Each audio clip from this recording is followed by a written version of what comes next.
Welcome to another episode of Bucket and Backstory. 12th of November 1982ல labour அட்டர்னியான Gerald and former ஆக்ட்ரஸான கேட்டுக்கு பிறந்த செகண்ட் சைல்டு தான் ஆன் ஜாக்லின் ஹாத்தவே. இவங்க எப்படி ஆக்டிங்குள்ளே வந்தாங்க அண்ட் இப்போ என்ன பண்ணிட்டு இருக்காங்கிறத இன்னைக்கு எபிசோடில் நம்ம பார்க்கலாம். அவங்க அம்மா ஒரு ஆக்ட்ரஸ் இல்லையா, ஸோ இவங்க எல்லாரும் ஃபேமிலியாக சேர்ந்து இவங்க அம்மா நடிக்கிற அந்த பிளேஸ் எல்லாம் வந்துட்டு போய் பார்ப்பாங்க போல. ஸோ அப்போ என்ன ஆகுதுன்னா, ஒரு நாள் எப்போ அப்படின்னு எக்ஸாக்டாக பார்த்தோன்னா, ஆன் வந்துட்டு 8 years இருக்கும்போது இவங்க அம்மா வந்து ஒரு பிளேயில் நடிக்கிறாங்க. அந்த பிளே பேர் லே மிசரபிள். ஸோ இந்த பிளேயில் இவங்க ஃபேண்டீன் அப்படிங்கிற ஒரு கேரக்டரை ப்ளே பண்ணியிருக்காங்க. அவங்க அம்மாவை இந்த பர்டிகுலர் கேரக்டரை ப்ளே பண்ணுறதை வந்துட்டு இவங்க நேரில் பார்த்தோன்னே இவங்களுக்கு இன்ஸ்டண்ட்டாக வந்துட்டு ஒரு கனெக்ட் ஆகி ஃப்யூச்சரில் கண்டிப்பாக ஒரு ஆக்ட்ரஸ் ஆகணும் அப்படின்ற ஒரு ஆசை அவங்களுக்கு அப்போவே வந்துருச்சு. அந்த ஒரு இன்ஸ்டன்ட் லவ், இன்ஸ்டன்ட் கனெக்ஷன் இதெல்லாம் வந்துட்டு அவங்களுக்கு வந்துருச்சு அந்த நேரத்துலேயே அப்படின்னு சொல்லலாம். ஸோ இதை வந்துட்டு பார்த்துட்டு இவங்க அப்பா அம்மாட்ட இவங்க பேசியிருக்காங்க, இந்த மாதிரி எனக்கு வந்து நடிக்க ரொம்ப பிடிச்சிருக்கு, நான் அம்மா நடிக்கிறத பார்த்தேன், ரொம்ப அழகாக பண்ணியிருக்காங்க, நானும் அவங்கள மாதிரியே ஒரு நாள் ஆகணும் அப்படின்னு அவங்க சின்ன வயசுலேயே சொல்லியிருக்காங்க. அப்படி அவங்க விளையாட்டுத்தனமாக சொன்னதே வந்துட்டு அவங்க பேரண்ட்ஸ் ரொம்ப கண்டிச்சிருக்காங்க. இல்லை, நீ நடிக்கக்கூடாது, நீ படிப்பில் மட்டும்தான் கான்சென்ட்ரேட் பண்ணணும், ஒரு ஃபேமிலிக்கு ஒரு நடிகை போதும், அந்த மாதிரிலாம் வந்துட்டு பேசியிருக்காங்க போல. பட் இவங்க என்ன மாதிரி ஒரு சைல்டு அப்படின்னு பார்த்தீங்கன்னா, ஒரு விஷயத்த பண்ணாத அப்படின்னு சொன்னாங்களா, அதை பண்ணி அதை சக்ஸஸ்ஃபுல்லாக முடிக்கிற ஒரு பர்சனாக தான் இவங்க வந்து சின்ன வயசுல இருந்திருக்காங்க. ஸோ என்ன பண்ணியிருக்காங்கன்னா, இவங்க ஸ்கூல் காலேஜில் படிக்கும்போது இவங்க வீட்டுக்கு தெரியாமல் இந்த ஸ்டேஜ் பிளேஸ், ட்ராமாஸ் இதிலெல்லாம் பார்ட் எடுத்து நிறைய ஆக்ட்லாம் அவங்க பண்ணியிருக்காங்க. ஒரு பாயிண்ட்டுக்கு அப்புறம் இவங்க வந்துட்டு நடிக்கிறது வந்து ஆன் ஸ்க்ரீனில் வந்து தெரிய போகுது, மூவியாக ரிலீஸ் ஆக போகுது அப்படின்ற ஒரு விஷயம் வந்தோடனே கண்டிப்பாக வீட்டில் பேரண்ட்ஸோட அப்ரூவல் இருக்கணும் இல்லையா. ஸோ அதுக்காக இவங்க போயிட்டு அவங்க பேரண்ட்ஸ் கிட்ட சொல்லியிருக்காங்க, இந்த மாதிரி நான் ஸ்டேஜ் பிளேஸ், ட்ராமா இதெல்லாம் பண்ணேன், அதுலேருந்து எனக்கு இப்போ ஆப்பர்ச்சுனிட்டிஸ் வர ஆரம்பிக்குது டு ஆக்ட் இன் மூவிஸ், நான் பண்ணணும்னு ஆசைப்பட்றேன், எனக்கு உங்கள் பெர்மிஷன் தேவைப்படுது, ப்ளீஸ் எனக்காக இந்த ஒரு அப்ரூவல் கொடுங்க அப்படின்னு அவங்க கேட்டிருக்காங்க. அதுக்கு அவங்க அம்மா அப்பா ரொம்ப யோசிச்சு, நீ அப்படி போனா உன் காலேஜுக்கு நீ லீவ் எடுக்கிற மாதிரி இருக்கும், உன் ஸ்டடீஸ் அஃபெக்ட் ஆகுமே, அதெல்லாம் நீ எப்படி மேனேஜ் பண்ணுவேன் அப்படின்னு கேட்டதுக்கு, அதெல்லாம் மேனேஜ் பண்ணிக்கலாம், பட் எனக்கு நடிக்கணும் அப்படின்னு சொன்னேன். சரி ஓகேம்மா, உன் இஷ்டத்துக்கு பண்ணிக்கோ அப்படின்னு விட்டுட்டாங்க. ஸோ அப்படி அவங்க வந்து நடிக்க ஆரம்பித்து அவங்களுக்கு கிடைச்ச அந்த ஃபர்ஸ்ட் பிரேக் த்ரூவே ரொம்ப ஏர்லி ஸ்டேஜ்லேயே கிடச்சிருச்சுன்னு சொல்லலாங்க.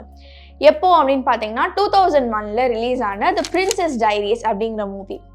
அந்த மூவியில் அவங்க அந்த லீட் ரோலான மியா தெர்மோபாலிஸ் கேரக்டரை ப்ளே பண்ணி எடுத்தோடனே அந்த சைல்டு ஆடியன்ஸ் இருக்காங்க இல்லையா, குழந்தைங்க, இவங்களை வந்துட்டு இவங்க ரொம்ப கவர்ந்துட்டாங்க. Like children were a fan of her work அப்படின்னு சொல்லலாம். ஸோ ஃபேமிலி ஆடியன்ஸோட ஃபேவரட் ஆக்டராக ஆன் வந்துட்டு மாறிடுறாங்க. ஸோ அடுத்தடுத்து அவங்க வந்துட்டு நிறைய படங்கள் பண்ணுறாங்க. அண்ட் முக்கியமாக இந்த பிரின்சஸ் டைரிஸ் பற்றி சொல்லும்போது ஒரு விஷயம் மென்ஷன் பண்ணி ஆகணும்.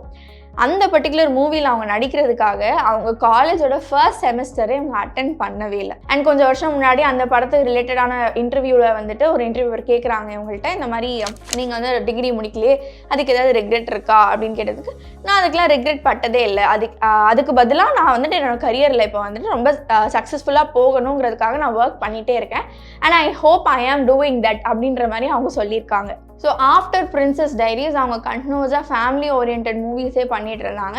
அண்ட் ஒரு வேர்ல்டு வைட் ரெக்கக்னிஷன் அவங்களுக்கு கிடைச்சது அப்படின்னு சொல்லலாம். பட் என்ன தான் ஒரு பொண்ணு வந்துட்டு ஏர்லி ஸ்டேஜே சக்ஸஸ்னால் என்ன அப்படின்றத பார்த்தாலும் அது மட்டும்தான் மக்களுக்கு தெரியுமே தவிர அவங்க பர்சனலாக என்ன கோ த்ரூ பண்ணுறாங்கங்கிறது அவங்களுக்கு மட்டும்தான் தெரியும். ஸோ அந்த விதத்தில் ஆன் என்ன வந்துட்டு சொல்லியிருக்காங்க அப்படின்னு பார்த்தீங்கன்னா, அவங்களுக்கு வந்துட்டு ஆங்ஸைட்டி இஷ்யூஸ் அண்ட் டிப்ரெஷன் இருந்திருக்கு when she was a teenager. But அதெல்லாம் தாண்டி அவங்க எப்படி வெளியே வந்தாங்க, ஏதாவது மெடிக்கேஷன்ஸ் எடுத்துக்கிட்டாங்களா அப்படின்னு கேட்டதுக்கு அவங்க என்ன சொன்னாங்கன்னா, I did fight anxiety issues and depression, but நான் அதுக்கான மெடிக்கேஷன்ஸ் இல்லாமல் நான் அதை ஃபைட் பண்ணி வெளியே வந்தேன், என்னோட வில் பவர் கொஞ்சம் ஸ்ட்ராங்காக இருந்திருக்கு, ஐ ஃபாட் வெரி ஹார்ட் அப்படின்ற மாதிரி அவங்க சொல்லியிருக்காங்க. அண்ட் நம்ம இப்போ பார்த்தோம் இல்லையா, அவங்க வந்துட்டு ஒரு ஃபேமிலி ஆடியன்ஸ் அண்ட் சில்ட்ரனுக்காகவே வந்து நிறைய அந்த டைப் ஆஃப் மூவிஸே பண்ணிட்டு இருந்தாங்க அப்படின்னு. ஸோ ஒரு பாயிண்ட்ல வந்து நான் எங்கே டைப் காஸ்ட் ஆகிடுவேனோ அப்படின்ற மாதிரி அவங்களுக்கு ஃபீல் ஆகுது. டைப் காஸ்ட்னா ஒரு பர்டிகுலர் ஜானர் ப்ளே பண்ணுற ஒரு கேரக்டர் தான் இவங்க, ஸோ அந்த ஜானர் எடுத்தால் இவங்க தான் நடிக்கணும், வேறு கேரக்டர்ஸ் அவங்களுக்கு கொடுக்க முடியாது, அவங்களால பண்ண முடியாதோ அப்படின்ற ஒரு டவுட் வரக்கூடிய ஒரு விஷயம் அப்படின்னு சொல்லலாம். ஸோ அவங்க டைப் காஸ்ட் ஆக விரும்பலைங்கிறதுனால அவங்க வந்துட்டு அவங்க கேரக்டர்ஸை வந்துட்டு எக்ஸ்ப்ளோர் பண்ண ஆரம்பிக்கிறாங்க, டிஃப்ரெண்ட் ஜானர்ஸ் வந்துட்டு அவங்க ட்ரை பண்ண ஆரம்பிக்கிறாங்க. ஸோ அப்படி அவங்களுக்கு கிடைச்ச one of the best opportunity எந்த மூவி அப்படின்னு பார்த்தீங்கன்னா, the devil wears Prada. My god, அந்த மூவி வேற லெவலில் அவங்க ஆக்ட் பண்ணியிருப்பாங்க. அண்ட் இவங்க கூட வந்துட்டு அவங்களோட கோஸ்டாரான எமிலி பிளண்ட் நடிச்சிருப்பாங்க. ஸோ இவங்க 2 பேருக்கு நடுவில் ஒரு நிறைய பாண்டிங் செஷன்ஸ் இருந்திருக்கும் ஆஃப் கேமரா. ஸோ அந்த செஷன்லலாம் என்ன பண்ணியிருக்காங்கன்னா லைக் நிறைய விஷயங்கள் அவங்க பேசி ஷேர் பண்ணியிருக்காங்க. தே பிகேம் வெரி குட் ஃப்ரெண்ட்ஸ் அப்படின்னு சொல்லலாம். அதில் இவங்க ஒரு விஷயம் ரிவீல் பண்ணியிருக்காங்க. என்ன அப்படின்னு பார்த்தீங்கன்னா, இவங்களும் அதாவது ஆனும் எமிலியும் சேர்ந்து ஒரு வெயிட் லாஸ் ரெஜிமென் வந்துட்டு ஸ்டார்ட் பண்ணியிருக்காங்க போல. நம்ம எல்லாருக்கும் தோணும், என்னடா இவங்க எதுக்கு வெயிட் லாஸ் ஸ்டார்ட் பண்ணணும், because they both are already good looking, இவங்களுக்கு எதுக்குங்க டயட் தேவை, இவங்க ஏன் வெயிட் லாஸ் பண்ணணும், தே லுக் பர்ஃபெக்ட் அப்படின்னு தான் நம்மளுக்கு தெரியும். பட் அவங்க பாயிண்ட் ஆஃப் வியூ படி அவங்களுக்கு வந்துட்டு வெயிட் லாஸ் தேவைப்பட்டுச்சு அப்படின்னு ஃபீல் பண்ணி அந்த ஒரு ரெஜிமென் அவங்க ஃபாலோ பண்ணியிருக்காங்க. அதில் என்ன ஆகுதுன்னா, இவங்க ரொம்ப பட்னியாக கடந்திருக்காங்க போல. ஒரு பாயிண்ட்ல அவங்களால பசி தாங்க முடியாமல் 2 பேரும் சேர்ந்து அழுதுருக்காங்க. ஸோ அந்த அளவுக்கு இவங்க 2 பேரும் ரொம்ப ஸ்ட்ரிக்டாக அந்த டயட்ஸ்லாம் ஃபாலோ பண்ணியிருக்காங்க. அந்த அளவுக்கு ஒரு பாண்டிங் அவங்க 2 பேருக்கு இருந்திருக்கு. ஸோ இந்த இடத்துல நான் என்ன சொல்ல வரேன் அப்படின்னு பார்த்தீங்கன்னா, ஆன் எப்படிப்பட்ட ஒரு பர்சன் ஆன் செட்ஸ் அப்படின்னா, அவங்க கூட இருக்கிற கோஸ்டார்ஸ், மற்ற க்ரூ மெம்பர்ஸ், இவங்க எல்லாரையுமே வந்துட்டு ரொம்ப கம்ஃபர்டபுளாக வச்சுக்கக்கூடிய ஒரு கேரக்டரால அவங்க ரியல் லைஃப்லேயே இருந்திருக்காங்க. அண்ட் சொல்ல போனால் இந்த பர்டிகுலர் மூவி, அதாவது டெவில் வேர்ஸ் பிராடா மூவியில் இவங்களுக்கு கிடைச்ச அந்த கேரக்டர் ஆண்டி அப்படிங்கிற கேரக்டர், இந்த கேரக்டருக்கு இவங்க தான் ப்ளே பண்ண போகிறாங்க அப்படின்னு வந்துட்டு டிரெக்டர்ஸ் அண்ட் காஸ்டிங் டிரெக்டர்ஸ் வந்துட்டு சூஸ் பண்ணி வச்சுருப்பாங்களா. அவங்களுக்குன்னு சர்டன் சாய்ஸஸ் இருக்கும் இல்லையா. ஸோ அப்படி பார்க்கும்போது ஆன் வந்துட்டு ஃபர்ஸ்ட் சாய்ஸோ செகண்ட் சாய்ஸோ கிடையாது. இன்ஃபேக்ட் சொல்ல போனால் டாப் 5 சாய்ஸஸ்லேயே அவங்க கிடையாது. She was the 9th choice. So நிறைய பேருக்கு தோணும், ஒரு நல்ல ஆக்ட்ரஸ், அவங்க வந்து நிறைய படங்கள் பண்ணி சக்ஸஸ் ஆகியிருக்கு, பயங்கர ஹிட் கொடுத்துருக்கு, அப்படிப்பட்ட ஒரு ஆக்ட்ரஸை 9th சாய்ஸ் தான் வச்சுருக்கோம் அப்படின்றத அவங்களுக்கு ரிவீல் பண்ணதுக்கப்புறமா அவங்க ஏன் இதுக்கு நடிக்க ஒத்துக்கணும் அப்படின்ற ஒரு தாட் இருக்கும் இல்லையா. இதை வந்துட்டு அவங்க ரொம்ப வேற மாதிரி எடுத்துக்கிட்டாங்க. லைக் தப்பாக எடுத்துக்காம அவங்க அதை ஒரு மோட்டிவேஷனாக கன்வெர்ட் பண்ணிக்கிட்டாங்க. எப்படின்னா, 9th சாய்ஸ் தானே, எனக்கு முன்னாடி 8 பேர் இருக்காங்க, அந்த 8 பேருக்கு கிடைக்குதோ இல்லையோ, நான் என்னோட கிவ் அப் ஆட்டிடியூடை நான் விடக்கூடாது. 8 பேர் இருக்காங்க, அவங்களை யாருக்கு வேணால் கொடுத்துக்கிட்டோம்னா அடுத்த மூவிக்கு போகிறேன் அப்படின்னு அவங்க நினச்சிருக்கலாம். But she didn't do that. நான் ஃபுல் எஃபர்ட் போடுவேன், அண்ட் அது கிடைக்குதுன்னா ஓகே, கிடைக்கலனாலும் ஓகே தான் அப்படின்ற ஒரு தாட் தான் அவங்களுக்கு இருந்திருக்கு. இந்த மாதிரி ஒரு நெவர் கிவ் அப் ஆட்டிடியூட்னால இவங்களுக்கு இந்த மாதிரி ஒரு ரோல் கிடைச்சு வேற லெவல் ரெக்கக்னிஷனும் அவங்களுக்கு வந்து கிடைச்சிருக்குன்னு சொல்லலாம். அடுத்து இம்பார்ட்டண்ட்டான ஃபிலிம்ஸ் என்னென்ன அவங்க பண்ணியிருக்காங்க அப்படின்னு பார்க்கும்போது, நம்பர் 1 நம்ம மைண்டில் வந்துட்டு எல்லாருக்கும் வரக்கூடிய ஒன் ஆஃப் த ஃபிலிம் தான் 2007 ஆத்தர் ஜேன் ஆஸ்டனோட பயோகிராஃபிக்கல் ரொமான்டிக் ட்ராமா ரிலீஸ் ஆச்சு இல்லையா. அதில் ஆத்தர் ஜேன் ஆஸ்டனோட கேரக்டரே அவங்க ப்ளே பண்ணியிருக்காங்க. ஸோ இது ரொம்ப ஈஸியாக அவங்க ப்ளே பண்ணல. ஈவன் தோ அந்த பர்டிகுலர் ஆத்தர் வந்துட்டு இவங்களோட ஃபேவரட் ஆத்தராக இருந்தாலுமே அவங்க வந்துட்டு இந்த பர்டிகுலர் ரோலுக்காக அவங்களோட புக்ஸ் எல்லாம் ரீரீட் பண்ணியிருக்காங்க.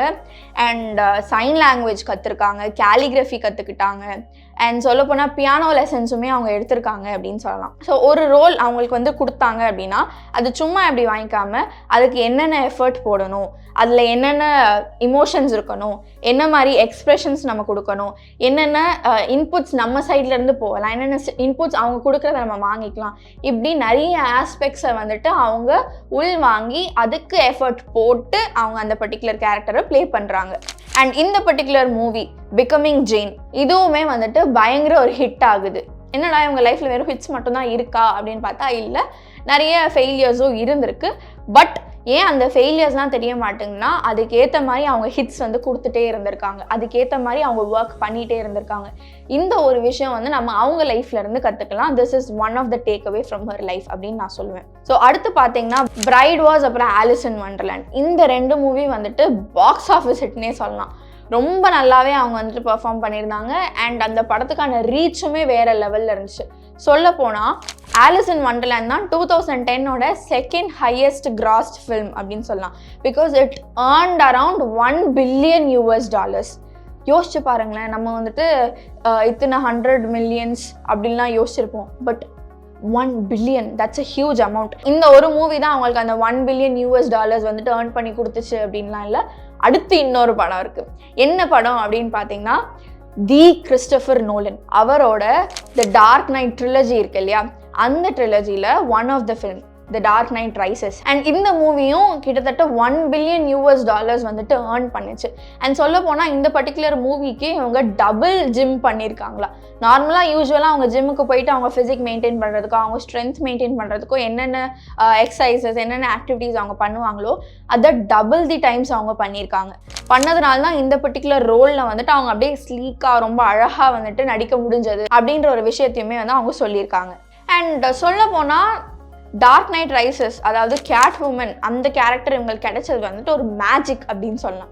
ஸோ இது அவங்க லைஃபோட ஃபர்ஸ்ட் மேஜிக். அது வந்து அவங்களுக்காக கிடைச்சது அண்ட் அதுக்கு அவங்க எஃபர்ட் போட்டு அதை அவங்க வந்துட்டு ஒரு ப்ராப்பர் அவுட்புட்டாக கொண்டு வந்திருக்காங்க. செகண்ட் மேஜிக் என்ன அப்படின்னு பார்த்தீங்கன்னா அது ஒரு மிரக்கிள் அப்படின்னே சொல்லலாம். எந்த ஒரு பிளேல அவங்க அம்மாவை எந்த ஒரு கேரக்டரில் பார்த்து அவங்களுக்கு ஆக்டிங் பண்ணணும், அவங்களுக்கு நடிக்கணும் அப்படிங்கிற ஒரு ஆசை வந்துச்சோ அதே கேரக்டரை மறுபடியும் அவங்க ப்ளே பண்ணுறதுக்கான ஒரு சான்ஸ் இவங்களுக்கு கிடைச்சது.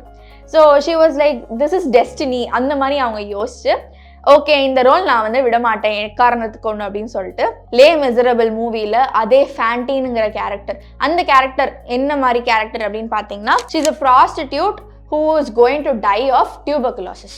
ஸோ அவங்க வந்துட்டு இந்த மாதிரி ஒரு டிசீஸ் இருக்குது, இந்த மாதிரி ஒரு ஒர்க் அவங்க பண்ணிகிட்டு இருக்காங்க. பட் அவங்களுக்குன்னு ஒரு ஸ்டோரி இருக்கும் இல்லையா, அவங்களுக்குன்னு ஒரு பெயின் இருக்கும். ஸோ அதை வந்துட்டு அவங்க ரொம்ப பியூட்டிஃபுல்லாக எலகெண்ட்டாக வந்துட்டு நடித்து காட்டியிருப்பாங்க. அண்ட் அதில் ஒரு பர்டிகுலர் சாங் அந்த போர்ஷன் இருக்குது, அது வந்துட்டு ரொம்ப அழகாக ப்ளே பண்ணியிருப்பாங்க. அந்த சாங் பேர் என்ன அப்படின்னு பார்த்தீங்கன்னா ஐ ட்ரீம்டு ட்ரீம். ஸோ அது வந்துட்டு ஒரு மாதிரி அவங்க அழுதுகிட்டே பாடுவாங்க. Mind blowing, she nailed it அப்படின்னு சொல்லலாம்.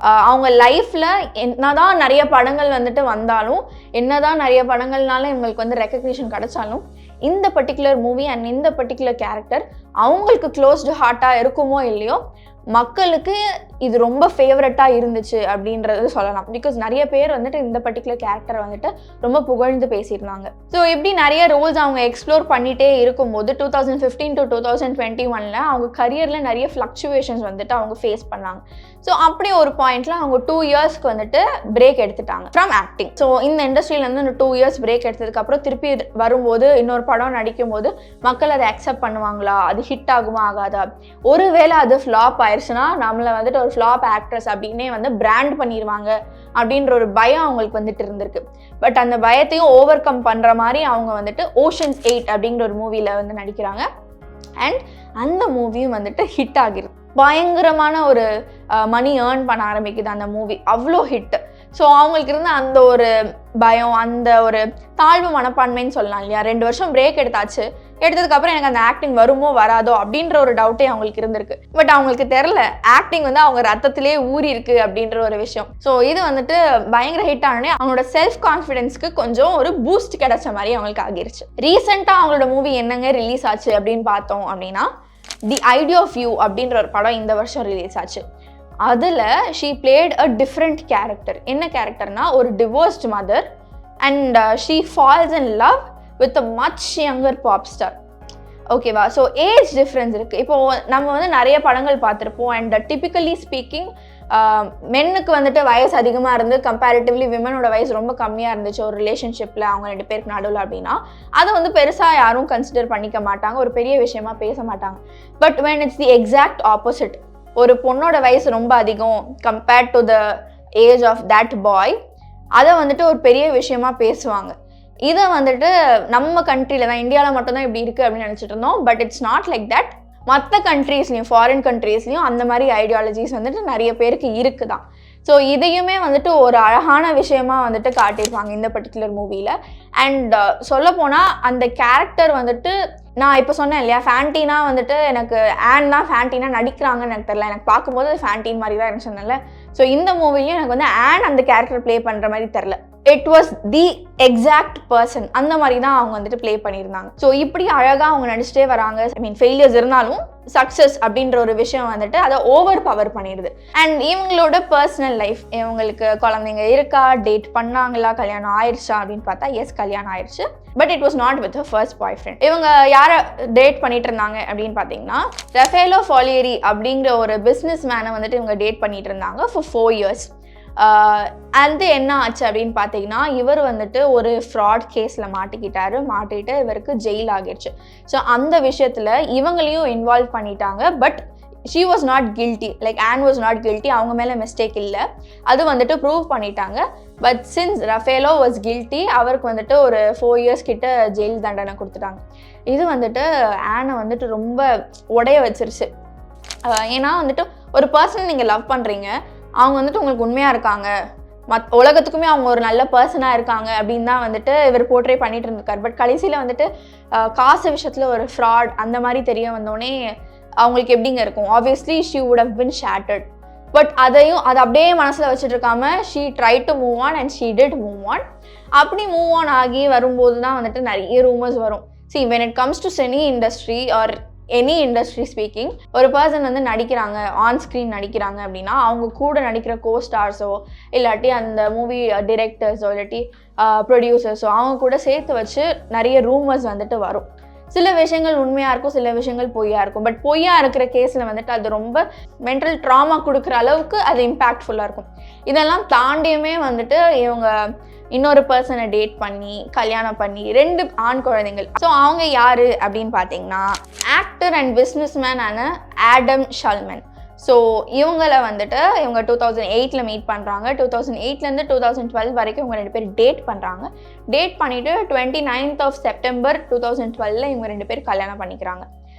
கல்யாணம் பண்ணிட்டாங்க. இவங்க ஹாப்பியாக இருக்காங்க, சக்ஸஸ் இருக்குது இவங்க லைஃப்பில், காசுக்கு பஞ்சம் இல்லை, இதுக்கு மேலே என்னங்க வேணும் அப்படின்னு வந்துட்டு எல்லாரும் இவங்களை பற்றி ரொம்ப அப்ரிஷியேட் பண்ணிகிட்டே இருந்தாங்க. they were seeing only the brighter side. Dark சைடுன்னு ஒரு பர்சன் எல்லா பர்சனுக்குமே இருக்கும். அதே மாதிரி தான் ஆனுக்குமே இருந்திருக்கு. என்ன அப்படின்னு பார்த்தீங்கன்னா 2015 அவங்களுக்கு ஃபர்ஸ்ட் மிஸ்கேரேஜ் ஒன்று ஆகிருது. அதுக்கப்புறம் வந்துட்டு ரொம்ப கஷ்டப்பட்டு 2016 அவங்களுக்கு அடுத்து ஒரு ஆண் குழந்தை பிறக்கிறாங்க. அவங்கள வந்து ரொம்ப பத்திரமா பார்த்துக்கிட்டாங்க. பிகாஸ் ஃபர்ஸ்ட் சைல்டு மிஸ்கேரேஜ் ஆகிடுச்சு, அடுத்த சைல்டை வந்துட்டு ரொம்ப பத்திரமா பார்த்துக்கணும், பயங்கர கேர் கொடுக்கணும். ஸோ அந்த மாதிரி வந்துட்டு அவங்களுக்கு இருந்துச்சு. அதுக்கப்புறம் பார்த்தீங்கன்னா இன்னும் கொஞ்சம் வருஷம் கழித்து அவங்க திருப்பி ப்ரெக்னென்சி அனௌன்ஸ் பண்ணுறாங்க, நாங்கள் செகண்ட் பேபி எக்ஸ்பெக்ட் பண்ணுறோம் அப்படின்னு. அப்போது எல்லாரும் வந்துட்டு ஃபர்ஸ்ட் மிஸ்கேரேஜ் ஆச்சு, இதுக்கப்புறம் என்னங்க இன்னொரு சைல்டு வந்துட்டாங்க, இப்போ அடுத்த சைல்டு நீங்கள் அனௌன்ஸ் பண்ணுறீங்க, இதுக்கப்புறம் என்ன இருக்குது, அவ்வளோவாலாம் அவங்களுக்கு வந்துட்டு பெரிய இஷ்யூவாக இருந்திருக்காது. அந்த மாதிரிலாம் வந்து நிறைய பேர் குவெஸ்சன் பண்ணதுக்கு இவங்க சொன்னாங்க, என் சைட் ஆஃப் ப்ராப்ளம்ஸ் எனக்கு தான் தெரியும். அண்ட் ஒரு குழந்தை கன்சீவ் பண்ணுறதுக்கு நான் பட்ட கஷ்டம் எனக்கு மட்டும்தான் தெரியும், என் ஹஸ்பண்டுக்கு மட்டும்தான் தெரியும். ஸோ இதில் வந்து நீங்கள் யாரும் கமெண்ட் பண்ணாதீங்க, இட்ஸ் நாட் டூ குட் அப்படின்னு அவங்க சொல்கிறாங்க.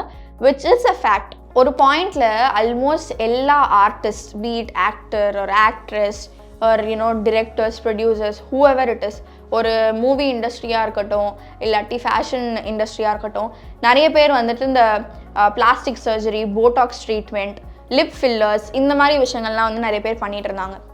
அதை வந்துட்டு இவங்க ஏன் பண்ணலை, இவங்க பண்ணலாமா வேணாமா அப்படின்ற ஒரு கொஸ்டின் இவங்களுக்கு இருக்கா இல்லையா அப்படின்றத வந்துட்டு ஒரு இன்டர்வியூவர் வந்துட்டு இவங்கள்ட்ட கேட்டிருக்காங்க. ஆன்கிட்ட கேட்டப்போ அவங்க என்ன சொன்னாங்க அப்படின்னா, எனக்கு போட்டாக்ஸ்லாம் வேணாங்க, எனக்கு அதெல்லாம் வேண்டவே வேண்டாம், ஐ ஆம் comfortable in my own skin. So இதுக்கு மேலே போட்டாக்ஸ் பண்ணி என்ன நடக்க போகுது, என்ன இன்னும் கொஞ்சம் என்ஹான்ஸ்டாக தெரிய போகுது, பட் ஐ லைக் த வே ஐ ஆம், ஐ don't want change anything about me அப்படின்னு சொல்கிறாங்க. ஸோ இங்கேருந்து இன்னொரு டேக்அவே நம்மளுக்கு கிடைக்குது என்னன்னா செல்ஃப் அக்செப்டன்ஸ்.